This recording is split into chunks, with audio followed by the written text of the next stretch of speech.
From LinkedIn News, I'm Leah Smart, host of Everyday Better, an award-winning podcast dedicated to personal development. Join me every week for captivating stories and research to find more fulfillment in your work and personal life. Listen to Everyday Better on the LinkedIn Podcast Network, Apple Podcasts, or wherever you get your podcasts. The HP AI PC breaks language barriers instantly by translating up to 44 languages in real time, powered by the Intel Core Ultra processor. With the right tools, work doesn't have to feel like work. Learn more at hp.com/AI PC.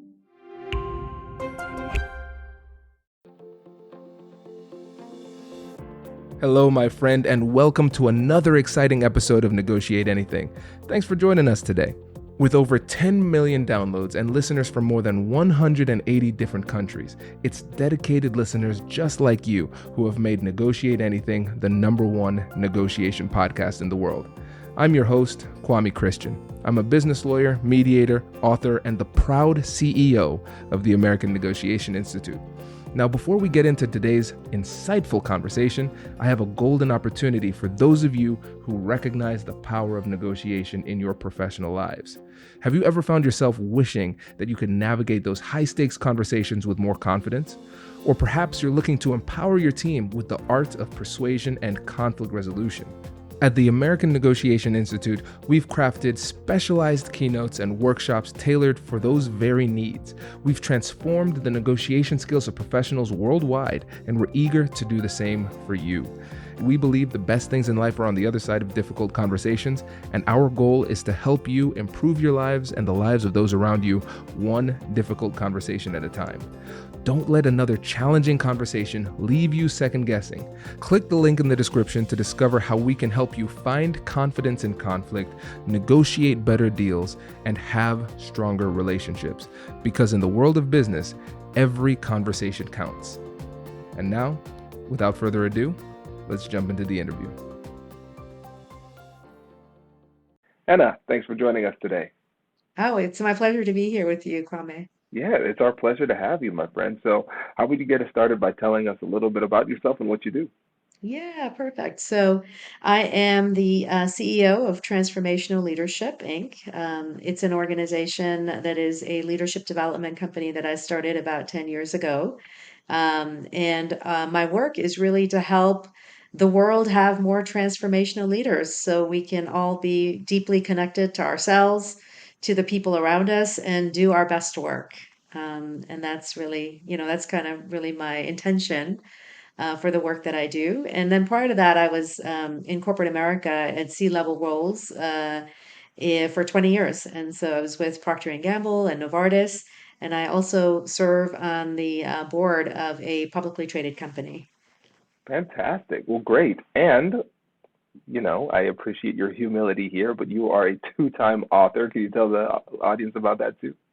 Yeah. So I'm the author of my latest book is called Wired for Disruption, and it's about the 5 shifts in agility we all need to make in order to thrive in times of disruption, not just survive, but thrive in times of disruption. And my prior book is called Wired for Authenticity, and it's about the 7 practices of authentic leaders. And I think both of those, with this pandemic, both of those are topics that are so needed in today's world. Absolutely. And so since Wired for Disruption is the book that was most recently published, let's focus the conversation more so on that. But I know that the authentic aspect of leadership will inevitably come up throughout this conversation. And so when you think about the skills that are needed in leadership today that are unique when compared to the past, what are the things that come to mind for you? Yeah, so I think, look, the way in which we lead needs to change because the world we are leading in has changed so dramatically. And what that requires is for each of us to rethink our assumptions of what it means to be a leader. Historically, people sort of higher up in the hierarchy or people who have people reporting to them are usually the ones that we think of as leaders. But in my view, in today's world, we need every single person to think of themselves as being a leader. So that's the first distinction that I will draw, Kwame, because so many of our hidden assumptions are people who manage people are leaders, or people who are higher up at the hierarchy are leaders. And I would say we need every single human being to believe that they are leaders, because the first and foremost task, particularly in times of disruption, that we need is to lead ourselves. And so I'll stop there and see if you want to talk a little bit about that, or if you want me to keep going. Yeah, we need to talk about that. I think I think that's really powerful, really important. And so let's dig deeper into this idea of everybody in an organization being a leader. Let's say that's a new concept for some people. Some people might be afraid of that because it might seem chaotic. Other people might be afraid of that because might mean that they might see it as a threat to their own leadership or their own control. And so let's dig a little bit deeper into what you mean by that and the possible benefits. Great, great. So in the book, Wired for Disruption, I talk about the 5 shifts in agility we need to make. And the first, and probably the most central shift, is what I call neuro-emotional agility. And it's our ability to manage our own being, our own mind body state when we're faced with disruption. As you know, these last couple of years, we're all in various forms faced with disruption, whether it's changes in our job situations, changes in personal health, loved ones, the changes that are happening for them. Um, what happens in the human body is that whenever we're faced with change that is not anticipated, or we get into a situation where we don't feel like we have control, our mind body states go into a state of threat. And when we go into that state of threat, we can't think clearly. We feel burnout. We try to control our others' behaviors. We get into really difficult emotions, right? So, regardless of what disruption that we're faced with, our first and most important responsibility is the responsibility to manage ourselves and our inner state of being, because all of our behavior comes from our inner state of being. And in this instance, the point around neuro-emotional agility I'm talking about is to take ourselves from a state of threat to a state of calm and trust. Because we know that teams that have trust are actually 9 times more agile and able to respond to disruption than teams that aren't. We also know that leaders who are in these calmer and more trusting states can create psychological safety so that we can have the kinds of difficult conversations that need to be had, because there is so much change that our environment is asking of us. We need to reimagine what a brighter future can look like. And so I think that's probably the most important piece that I would say is the job of a leader is to start to manage their own state of being. Yeah, I really like what you said about getting to a place of calm and a place of trust. And when you think about trust, I think it becomes easier for us to trust ourselves when we have taken the time to become calmer in the middle of all of these disruptions that we're experiencing. And so it's not just Mm. trusting each other, but also trusting ourselves, trusting our mental state, and also our skill set that we have what it takes to be successful, even though things might be changing rapidly around us. Yeah, and I think so the rapid change around us, the fact that the future is less predictable than we had experienced in the past. Um, this requires us to learn from and get more perspectives, right, than what we knew before. When the future is really predictable, right, and then you really just need to read a manual and follow the manual. And the future now is less predictable, right? So hybrid work is coming around, and who knows, what the perfect hybrid work situation is going to be for any given organization or team.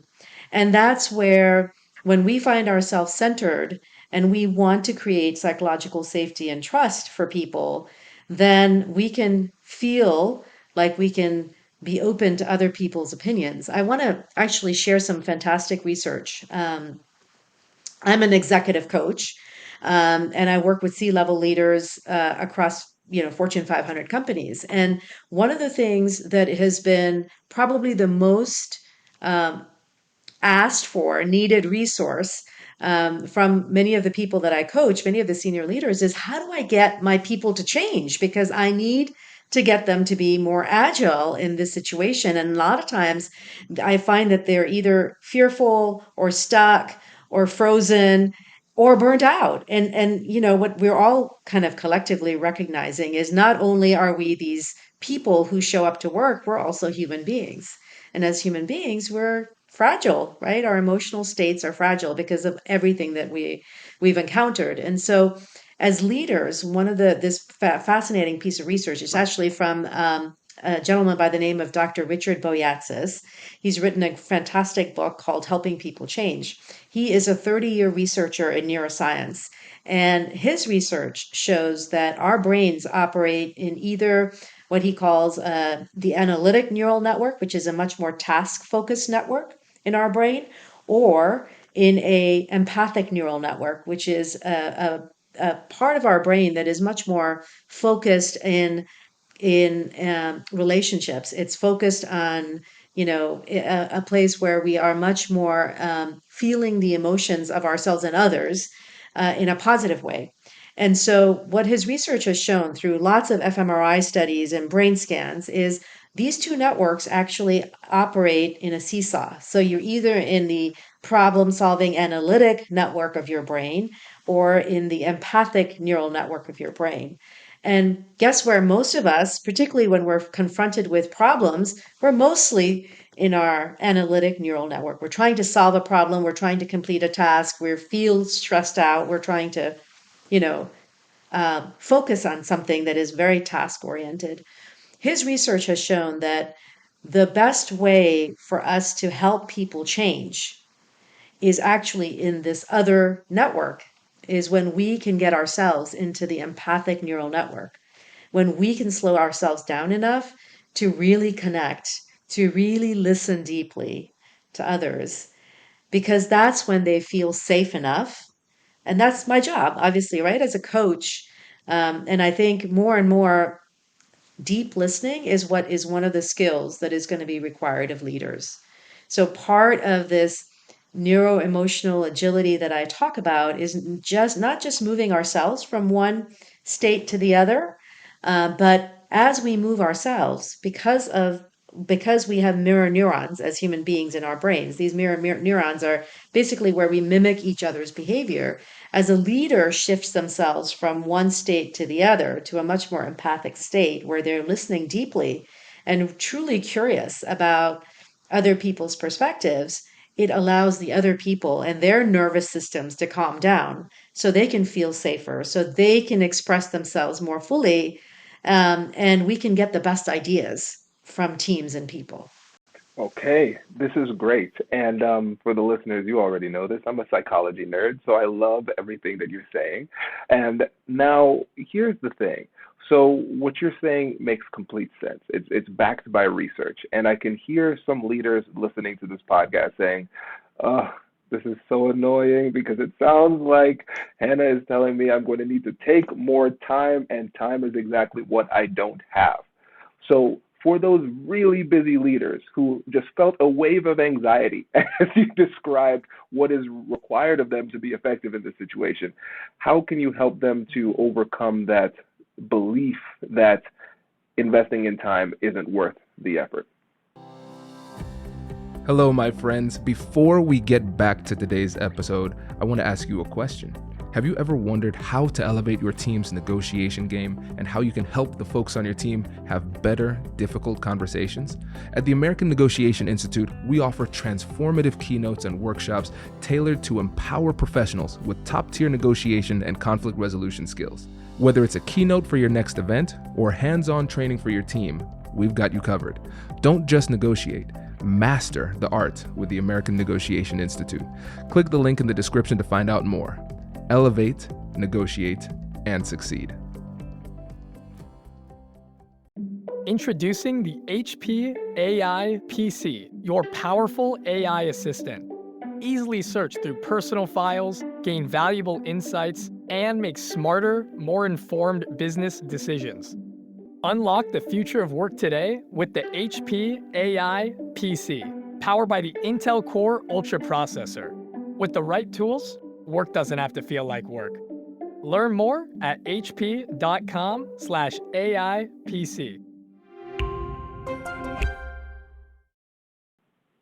Yeah, that is such a great question. Obviously, Kwame, you know your readers, listeners here, and I also look. I am a former recovering corporate executive, not so recovering, I guess. So I get it, right? I spent 20 years, and it's you show up, and it's the task list, right? Here's my list of 20 things I got to get done today, and going from one meeting to another without having the ability to take a breath. So I get it.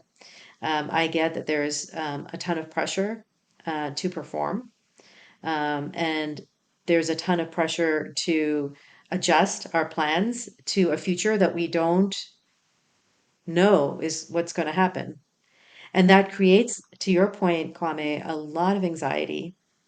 And what I recommend to my executive coaching clients is when you feel that anxiety or that pressure, and this is actually from my first book, Wired for Authenticity.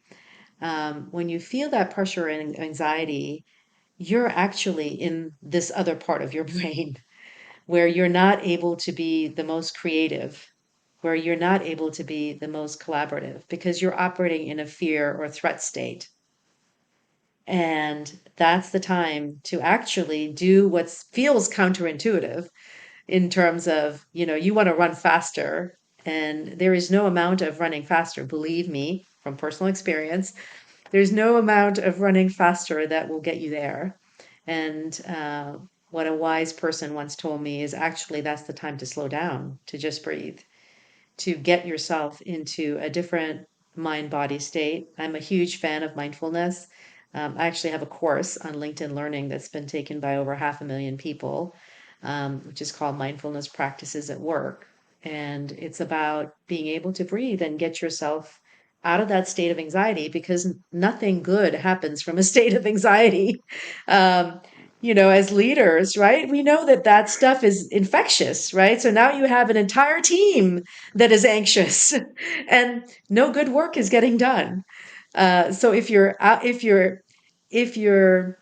end goal is results, and that the mindset shift we know that we need to make, particularly in times of disruption, is that we get our results not through our individual work, but through the work of a lot of people. Because the problems that we're trying to solve, Kwame, now are unique, whether it's trying to figure out how am I going to deal with this pandemic. No one individual institution, company, country is going to solve it. I need to really connect with lots of different perspectives and collaborate with a lot more people. Climate change is another collective problem that we're all trying to figure out how to solve, and one individual is going to do it on their own. And so this requires us, to become masters, whether we're actually leading people in the sense of I have a large organization. This is a time where it's a brilliant time when individual leaders, individual contributors can have an enormous impact because of their desire to be purpose driven and have an impact, right? And be able to manage and have these skills of collaborating. Yeah, absolutely. And one of the things that I loved that you said was that nothing good comes from that place of anxiety. And it's so right. And I think what we have to do is take some time to separate, do some introspection and separate our emotional thoughts from our strategic thoughts, right? And so we might think we're thinking strategically when it's really us responding to our emotions. So, for example, for me as a busy professional, I might say, I don't have time. I don't have time for this. I empathize. No, that doesn't help the bottom line. I'm going to drive forward. People need to get things done. right? So I could say that. That might sound in my mind like it makes sense that it's a strategic decision. But really what is it? It's fear, it's anxiety. I don't want to take that time. I feel uncomfortable with it. Because if I take some time and actually think about what is happening as I'm shifting my mindset to that more empathetic perspective, is that this is an investment in time, an investment in the relationship, because if I take the time now and help the person through this struggle, then they're going to be more effective, which saves me more time down the road. And so, really, my drive, constant drive to get things done and push people to get things done, really, that's me responding inappropriately to my emotional state. Beautifully said. Thank you. I tell you, I love it when we start talking about the You, psychology. Kwame, what am I doing here? This is great. This is great. Um, when you think about, again, we talked about some of the unique challenges of this time. What are some skills that are new that maybe might not have been as necessary in the past that are now becoming more and more necessary as we progress in this modern workplace? Yeah, yeah. So let me just kind of cover. There are Yeah, five shifts in agility, and I yeah. want to talk about some of the skills. So the five shifts are neuroemotional agility, learning agility, which is the ability to learn, to unlearn, and to relearn. And this unlearning is what's really critical because our mind has a whole set of assumptions that we carry around in thought balloons above our heads that just frame the way that we look at the world. And those assumptions kind of are, there are biases, right? But they impact our being and our behavior. And so this unlearning piece becomes really important. The third is trust agility. The fourth is stakeholder agility, and that's ability to sort of bring together ecosystems of people and collaborate to solve really meaningful problems. And then the fifth is growth agility. How do we get people to grow ourselves and the people around us so that we can truly be equipped with the right tools and skills to thrive, not just survive, but to thrive in a world that will continue to be disruptive, right? So even after the pandemic is done, all the changes, whether it's climate, whether it's digital technology, whether it's the way that we as leaders want to work, all that's going to continue to change. And so, how do we prepare ourselves and the people that we are serving around us to be able to thrive? So that's one thing. And then in the book I talk about 15 accelerators of agility, and one of the accelerators, which I think is probably one of the most powerful accelerators of agility, is the ability to listen. And I'll share with you a framework that has sort of four levels of listening. The first level of listening is, and it's from the Presencing Institute, so I didn't create it. Um, the first level of listening is basically what we call hearing, right? So we can be having a conversation, and I'm sort of just waiting for you to stop talking so I can really say what I want to say. And that is normally like the way most of us have the habit of listening. We kind of listen, we sort of hear what people are saying. We kind of listen for the bottom line, right? Particularly for busy executives, we're like, get to the point already so I can tell you what I want you to do. That's listening at level one. And it's like, I'm basically listening to confirm what I already know. The second is listening at level two is about actually you're listening for new information. So you might be telling me something, Kwame, and I'm like, oh yeah, okay, I didn't know about that fact or data. So I'm listening to learn something new, and that's just a different level of listening. The third level of listening is what I would say is listening to feel. And listening to feel is now you're not just listening from your ears, you're listening from your entire body. And you're falling into a place where you're not just listening to the story that the individual is telling you, but you're listening to the storyteller. What's their state of being? Are they in a state of fear? Are they in a state of ease? What are their real concerns? What is it that they're not saying that's actually happening for them? And so it's a listening to understand, a listening to empathize, because we know that people's behaviors come from their state of being. It's you're just listening in a very accepting and welcoming way because you're wanting to help this person feel comfortable to share what's really happening for them. And that's palpable. When we listen from that place, it creates a very safe space for that other person to feel they can be completely authentic. And it gives you access to so much more information, right? If you're trying to influence them, it gives you access to so much more information about what are their real barriers. Oh, wow, they're in a state of fear about this. That's where they're coming from. And so skills in listening is what is so important as we lead in today's times, because people are burnt out, and we want to bring that level of compassion and empathy so that we can all create an environment of much greater safety, where people can be much more creative and bring forth their ideas, even if they're dissenting ideas, that we can all learn more from each other and build bridges of understanding, which I know is really important to you, Kwame, too, in the work Absolutely. that you're doing. Yeah, no, this is really great. And I see one of the challenges that comes up quite frequently in the workplace now when it comes to listening is that we're communicating with each other in so many different ways. So we have email, we have Slack, for example, we have Microsoft Teams, video call, phone call. Some people are in person, some people aren't. All of these things, text messages, everything. And so when it comes to listening in this hybrid workplace, what would you say is one thing that people could do to listen more effectively? Hmm. Yeah.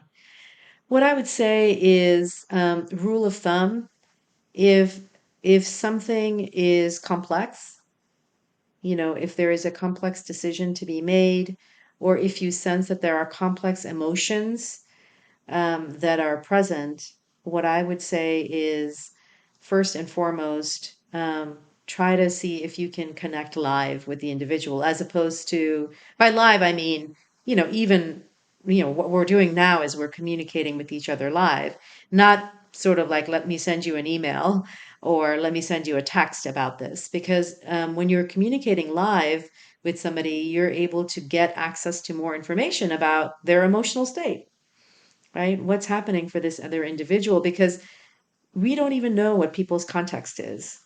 We don't really know what their context is. And the ability to show up with great compassion for somebody's context and trying to understand what's behind some of their behaviors is so powerful. So I would say that's the first piece. The second piece is any team meeting that you have, and this is so simple, right? Any team meeting you have, instead of just jumping directly into the content of that team meeting, take some time to take